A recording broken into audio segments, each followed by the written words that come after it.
Ang Iglesia ni Cristo na ngayon po ay naglilingkod sa inyo. Lubos po naming sinasampalatayanan na si kapatid na Felix Y. Manalo ay tunay na sugo ng Diyos sa mga huling araw na ito.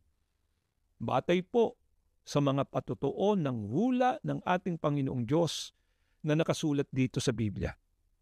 Ang isa po sa napakaraming mga hula na tumutukoy sa pagsusugo ng Diyos kay kapatid na Felix Y. Manalo ay ang mababasa po natin dito po sa Isaias 46:11 hanggang 13. Pakinggan po ninyo ito.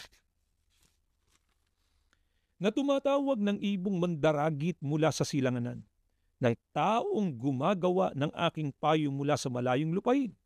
Oo, aking sinalita, akin namang papangyayariin. Aking pinanukala, akin namang gagawin.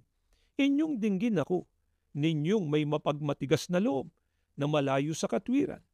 Aking inilalapit ang aking katwiran, hindi maglalaon at ang aking pagliligtas ay hindi magluluwat at aking ilalagay ang kaligtasan sa Sion na ukol sa Israel na aking kaluwalhatian. Batay po sa hula ng Diyos o mga paunang pasabi ng Diyos na binasa namin sa inyo, tumatawag anya ng ibong mandaragit mula sa silanganan. Literal na ibong mandaragit po ba ang tinutukoy dito ng ating Panginoong Diyos sa hula? Hindi po. Kundi siya rin po yung taong gumagawa ng payo ng Diyos mula anya sa malayong lupain.